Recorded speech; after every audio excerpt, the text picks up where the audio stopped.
दोस्तों आज हम लोग बात करने वाले हैं शेयर मार्केट के बारे में। मुझे याद है कि जब से मैंने इस प्लेटफॉर्म को ज्वाइन किया है तब से लेकर आज तक ये मेरा पहला ही लेक्चर होगा शेयर मार्केट को लेकर। तो चलिए बहुत बारीकी से आज हम लोग समझेंगे, काफी बेसिक्स को हम लोग क्लियर करेंगे। आज इस लेक्चर के अंदर हम लोग क्या क्या क्लियर करने वाले हैं। सबसे पहली बात, शेयर मार्केट का बेसिक्स हम लोग क्लियर करेंगे।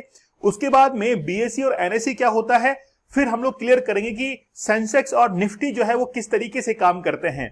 हम लोग एक आम आदमी हैं और जब भी आम आदमी बात करता है तो वो एक नॉर्मल लैंग्वेज के अंदर बात करता है। उसको ये समझ में नहीं आता कि ट्रेडिंग क्या चीज होती है, शेयर मार्केट क्या चीज होता है। उसको जैसे ही सुनता है टेक्निकल टर्म्स को तो उसको एक बुखार सी आने लगती है। मैं बड़ी आसान शब्दों में आप लोगों को इन चीजों को समझाने की कोशिश करूंगा।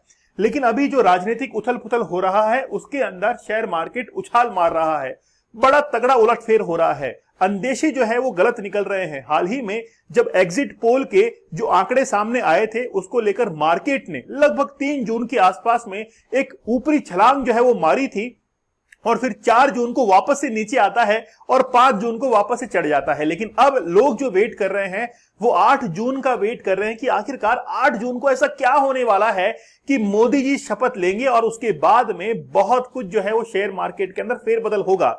इसको हम लोग इस बात से समझ सकते हैं कि आज से कुछ दिन पहले ही मोदी जी ने जब स्पीच दी थी तो उन्होंने कहा था कि आप खुद लोग जो है वो 8 जून के बाद देख लीजिएगा कि शेयर मार्केट के अंदर क्या उलटफेर होता है। अमित शाह ने कह दिया था कि जिनको भी शेयर खरीदने हैं वो 4 जून से पहले पहले खरीद कर रख ले, क्योंकि बाद में मार्केट जो है वो ऊपर छलांग मारने वाला है। तो छलांग किस तरीके से मारेगा आज हम लोग देखेंगे कि आपको कौन से शेयर खरीदने चाहिए ताकि आप लोग मुनाफे के अंदर रहे। सबसे पहले हम लोग बात करेंगे बेसिक्स के बारे में, लेकिन उससे पहले हाल ही में आशीष चौहान जो कि एनएसई के सीईओ हैं, उन्होंने कहा है कि इस बार वर्ल्ड रिकॉर्ड बनाया है एनएसई ने। इतना जबरदस्त जो है वो ट्रेडिंग हुई है। उन्होंने कहा है कि हाईएस्ट एवर वर्ल्ड रिकॉर्ड जो है वो इस बार एनएसई ने बनाया है। और ये रिकॉर्ड किस तरीके से है, यहां पर 1971 करोड़ जो ट्रांजेक्शन हुए हैं ऑर्डर पर डे। मतलब ये किस दिन की बात है, ये बात है 4 जून की। उसके बाद में 28.55 करोड़ मतलब 280.55 मिलियन ट्रेड जो है वो पर डे हुए हैं। और इसके साथ में ही एक वर्ल्ड रिकॉर्ड बन गया है। किस चीज का वर्ल्ड रिकॉर्ड बन गया है? वर्ल्ड रिकॉर्ड बना है कि हमारा जो स्टॉक एक्सचेंज है, मतलब इंडियन जो स्टॉक एक्सचेंज है, वो पूरे विश्व के अंदर 6ठे नंबर पर था 2023 के अंदर। लेकिन अब हम लोग बात करें 2024 के अंदर अब 4th रैंक पर आ चुका है। नीदरलैंड के एम्स्टर्डम वगैरह वो सब जो है वो नंबर 1 पे चलते हैं। लेकिन अब जो है भारत का स्टॉक एक्सचेंज वो 4थे नंबर पर अब कहीं ना कहीं एग्जिस्ट कर रहा है। मतलब हमारा जो शेयर मार्केट है वो पूरे विश्व को प्रभावित करता है, ऐसा अंदेशा लग रहा है। आप लोग देख सकते हैं कि वर्ल्ड रिकॉर्ड बना है एनएसई का, exchange record highest single day transaction. एक दिन के अंदर जो ट्रांजैक्शन हुए हैं वो बड़े जबरदस्त हुए हैं। चलिए अब हम लोग कुछ बेसिक्स को समझने की कोशिश करते हैं। 2023 के अकॉर्डिंग अगर हम लोग देखें, there are approximately 80 major stock exchange in the world. पूरे विश्व के अंदर जैसे इंडिया की बात करते हैं वैसे ही हर देश का अपना एक स्टॉक एक्सचेंज होता है। पूरे विश्व के अंदर लगभग 80 मेजर स्टॉक एक्सचेंज हैं और उनमें अगर हम लोग बात करें अप्रोक्सीमेटली 55,214 कंपनीज जो है वो लिस्टेड है। ये दिसंबर 2023 तक का डेटा है। भारत के अंदर कितनी कंपनी लिस्टेड है उसके बारे में भी हम लोग समझ लेते हैं। लेकिन उससे पहले हमारा एक कोर्स चल रहा है, आप लोग वेबसाइट को जरूर विजिट कीजिएगा studyglue.com। 31 दिन का ये चैलेंज है जिसमें आप लोग अल्कोहल के एडिक्शन से बाहर निकल सकते हैं। आप खुद या आपके कोई परिजन या रिलेटिव जो है वो अगर अल्कोहल को कंज्यूम करते हैं तो एक बार उनको हमारे साथ में जरूर जोड़िएगा, केवल 31 दिन के लिए, और काफी ज्यादा आप उनके अंदर बदलाव जो है वो देख पाएंगे। वेबसाइट को जरूर विजिट कीजिएगा। 31 days hard challenge to quit जो है अल्कोहल एडिक्शन, इस कूपन कोड का आप लोग जरूर यूज कीजिएगा। चलिए बात करते हैं कि ये ग्राफ किस तरीके से चल रहा है। आप लोग देख सकते हैं कि ये जो डेट है वो है 4 जून की डेट है। 4 जून के दिन मतलब इस दिन देखिए आप, यहां पर एक बहुत जबरदस्त गिरावट जो है वो देखने को मिली थी। यहां पर शेयर मार्केट बहुत नीचे जो है वो आ चुका था, जबकि 4 जून से पहले ही यहां पर बहुत ऊपर मार्केट पहुंच चुका था। कितना ऊपर पहुंचा था, अगर हम लोग यहां से इसको कनेक्ट करें तो लगभग 23,500 के आसपास वो पहुंच चुका था। लेकिन जब वो डाउनफॉल पर आ रहा है तो लगभग वो 22,500 से थोड़ा सा ऊपर जा रहा है। ये जो डिफरेंस आप लोग देख सकते हैं, ये लगभग 3 से 4% का डिफरेंस है। ये हम लोग बात कर रहे हैं किसके अंदर, निफ्टी 50 के अंदर। लेकिन सर पहले ये तो बताइए आखिरकार ये निफ्टी 50, ये सेंसेक्स, ये बीएसई बीएसई एनएसई काम कैसे करते हैं उसके बारे में पहले हम लोग चर्चा करते हैं, फिर हम लोग समझेंगे कि आखिरकार ये शेयर मार्केट अप डाउन कैसे कर रहा है। सबसे पहले मैं आपको कुछ बेसिक्स बताता हूं। बेसिक्स बताने के बाद फिर हम लोग चलेंगे कि आखिरकार ये निफ्टी 50 क्या चीज है और ये सेंसेक्स जो है ये क्या चीज है, और फिर हम लोग चलेंगे कि बीएसई और एनएसई जो है ये क्या चीज है, कैसे शेयर मार्केट जो है वो अप डाउन करता है, इसके बारे में हम लोग समझेंगे। तो बेसिक्स सबसे पहले ये समझिए।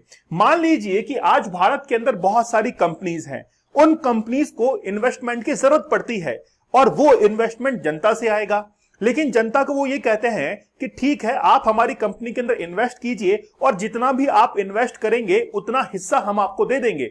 मान लीजिए कि किसी भी कंपनी की वैल्यूएशन जो है वो 100 करोड़ की है। अब 100 करोड़ का यदि आप लोग 1% हिस्सा लेना चाहते हैं तो आपको 1 करोड़ इन्वेस्ट करना पड़ेगा, लेकिन आप लोग तो मना कर देंगे ना, यार हमारे पास अगर 1 करोड़ होता तो हम यहां थोड़ी ना होते और आपका लेक्चर थोड़ी ना देख रहे होते। 1 करोड़ को हम लोग ब्याज पे चढ़ाकर बहुत मस्त मजे कर रहे होते, लेकिन 1 करोड़ तो नहीं है हमारे पास में। आप कहेंगे कि सर हमारे पास में 10,000 रुपए हैं, या हमारे पास में तो 1,000 रुपए है, मेरे पास में तो 100 ही रुपए है, मेरे जैसा गरीब आदमी 100 रुपए है, तो क्या 100 रुपए में मैं शेयर खरीद सकता हूं? देखिए, जो भी कंपनी है वो अपने शेयर की एक प्राइस जो है वो डिसाइड करती है। जिस भी कंपनी को इन्वेस्टमेंट चाहिए वो अपनी कंपनी का शेयर डिसाइड करती है कि मेरे कंपनी का शेयर 100 रुपए का है, तो भले ही वो कंपनी 100 करोड़ की वैल्यूएशन लेकर बैठी है, अगर आपको 100 रुपए का शेयर खरीदना है तो उसका 0.0001 जो हिस्सा है वो आपको मिल जाएगा। मतलब आप कंपनी के उतने पार्ट के जो है वो मालिक बन चुके हैं। कुछ समझ में आ रहा है? ये थोड़ा सा बेसिक्स है, इसीलिए हम लोग कह रहे हैं कि भारत के अंदर जितनी भी कंपनियां हैं वो शेयर मार्केट के अंदर लिस्टेड होती हैं ताकि वो जनता से जो है वो फंड को उठा सके। इसके बाद में हम लोग आते हैं यहां पर निफ्टी 50 और सेंसेक्स के ऊपर। इसको आप लोग समझिएगा, बड़ा ध्यान से समझिएगा, ये दो टर्म यहां पर है। ये जो निफ्टी है इसके अंदर कुल 50 जो कंपनी है वो लिस्टेड है, ठीक है, निफ्टी 50 के अंदर, और सेंसेक्स के अंदर 30 कंपनियां जो है वो लिस्टेड हैं। कैसे समझेंगे वो समझिए। मान लीजिए कि एक आईएएस ऑफिसर है, उस आईएएस ऑफिसर को यह लगता है कि यार फलाना स्कूल के अंदर बहुत अनियमितता है, वहां पर इरेगुलरिटीज है, मुझे जाकर चेक करना पड़ेगा। तो उसने ये डिसाइड किया आईएएस ऑफिसर ने कि मैं एक बार 11th क्लास की कक्षा में जाऊंगा और दूसरी बार मैं 12th क्लास के अंदर जाऊंगा, दोनों को चेक करूंगा। जो 11th क्लास है उसके अंदर 50 बच्चे हैं। 11th क्लास जो है उसके अंदर क्या है, बच्चे तो काफी सारे हैं, ये मान के चलिए कि उसके अंदर 500 बच्चे जो है वो 11th क्लास के अंदर बैठे हुए हैं, ठीक है। और जब वो 12th क्लास के अंदर जाते हैं तो वहां पर भी लगभग मान के चलिए 400 बच्चे वहां पर बैठे हुए हैं। अब आईएएस ऑफिसर की इतनी हिम्मत नहीं है, मतलब इतना समय भी नहीं है कि वो 500 के बच्चों को चेक कर पाए कि आखिरकार ये पढ़ाई कर रहे हैं कि नहीं कर रहे हैं। इसीलिए वो एक काम करते हैं, कॉल करते हैं 50 बच्चों को कि एक काम करो, 50 बच्चे इधर आ जाओ, मैं तुमको जो है वो चेक करूंगा, तुम्हारा टेस्ट लूंगा, और जैसा तुम्हारा परफॉर्मेंस होगा वैसे ही मैं ये डिसाइड कर लूंगा कि इस क्लास की पढ़ाई ठीक चल रही कि नहीं चल रही, ठीक है। तो 50 बच्चों को वो बुलाते हैं और फिर क्लास टीचर क्या करते हैं कि 50 बच्चों को आईएएस ऑफिसर के पास में भेज देते हैं कि ठीक है अपना टेस्ट दे के आओ। 50 बच्चों ने अच्छा परफॉर्म किया। अच्छा, यहां पर देखिए, जब वो 12th क्लास के अंदर जाते हैं तो वहां पर 400 का सबका जो है वो टेस्ट नहीं ले सकते हैं। 30 बच्चों का उन्होंने टेस्ट लिया और ये निर्धारित किया कि इनके अनुसार ही 400 बच्चे जो है वो पढ़ाई कर रहे होंगे। तो जब 30 बच्चों का टेस्ट लिया गया तो उन्होंने कहा कि ये भी जो है वो ठीक है, चलिए बात है। तो इनके आधार पर निर्धारित हो गया कि 400 बच्चे किस तरीके से पढ़ाई कर रहे होंगे। अब बात यह है कि जाते जाते आईएएस ऑफिसर ने यह कह दिया कि भैया मैं हर साल, हर महीने जो आऊंगा, हर साल नहीं हर महीने में आऊंगा और देखूंगा कि वाकई में ये 50 बच्चे जो है वो ठीक ढंग से परफॉर्म कर रहे हैं कि नहीं कर रहे। अगर नहीं कर रहे होंगे तो यहां से फिर दूसरा बच्चा लिया जाएगा, लेकिन 50 की संख्या हमेशा यही रहेगी। तो ऐसा ही हम लोग निफ्टी और 50 के अंदर देखते हैं। भारत के अंदर बहुत सारी कंपनियां हैं, लेकिन उनमें से कुछ कंपनियों को हम लोग लिस्टेड करके रखते हैं। मतलब भारत का जो बीएसई एनएसई है वो लिस्टेड करके रखता है कि भाई इसके बिहाफ पर आप सभी कंपनियों का एक डेटा जो है वो निकाल सकते हैं। तो निफ्टी 50 के अंदर, निफ्टी के अंदर कुल 50 कंपनियां रजिस्टर्ड है ना, कंपनियां हैं काफी सारी, लेकिन 50 कंपनियां रजिस्टर्ड हैं जिनके आधार पर यह पता लगता है कि वाकई के अंदर शेयर मार्केट जो है ऊपर जा रहा है कि नहीं जा रहा। ये एक अनुमान के तौर पर हम लोग कह सकते हैं। जिस भी कंपनी ने अच्छा परफॉर्म नहीं किया है उस कंपनी को यहां से हटा देते हैं और नई कंपनी वहां पर जोड़ देते हैं, लेकिन संख्या हमेशा 50 ही रहती है। फिर यहां पर भी ऐसा ही होता है। सेंसेक्स के अंदर कुल 30 कंपनियां जो है वो लिस्टेड है। अगर कोई कंपनी अच्छी परफॉर्म नहीं कर रही होती है तो उसको बाहर कर देते हैं, लेकिन 30 का आंकड़ा जो है वो हमेशा बराबर रहता है। तो निफ्टी और सेंसेक्स आपको समझ में आया। बेसिकली ये क्या है, एक हम लोग कह सकते हैं कि एक थर्मामीटर है कि ये जितना ऊपर जाएगा, मतलब इन कंपनी के शेयर जितनी ऊपर जाएंगे उतना ही मार्केट ऊपर बढ़ रहा है। तो निफ्टी 50 और सेंसेक्स आप लोग समझ चुके हैं। लेकिन क्या हम लोग अब निफ्टी 50 को और सेंसेक्स को बाजार का अनुमान मान सकते हैं? नहीं मान सकते। वो इसलिए नहीं मान सकते क्योंकि ये जो 50 कंपनियां हैं उनका एट प्रेजेंट डेटा नहीं होता है। ये इससे पहले इन्होंने पास्ट में कैसा परफॉर्म किया है उसके आधार पर इन 50 कंपनियों को यहां पे शामिल किया जाएगा। फिर आप कहेंगे सर हम तो केवल उन 50 कंपनियों में ही इन्वेस्ट करेंगे। देखिए 50 कंपनियों में इन्वेस्ट तो कर सकते हैं, लेकिन डेटा तो पास्ट का था ना, एट प्रेजेंट का तो डेटा नहीं है। इसीलिए सेंसेक्स और निफ्टी जो है वो एग्जैक्ट डेटा नहीं होता है। और जहां पर ये कंपनियां लिस्टेड होती हैं वो होती है बॉम्बे स्टॉक एक्सचेंज और नेशनल स्टॉक एक्सचेंज। आज हम लोग बात कर रहे हैं नेशनल स्टॉक एक्सचेंज की। तो ये जो नेशनल स्टॉक एक्सचेंज है इसका निर्माण, इसको बनाया गया था, एस्टेब्लिश किया गया था 1992 के अंदर, और 1994 के अंदर ये काम करना शुरू करता है। 1994 के अंदर ये काम करना शुरू करता है और एनएसई ने ही इस बार रिकॉर्ड तोड़ा है। थोड़ा बेसिक समझ में आया आप लोगों के?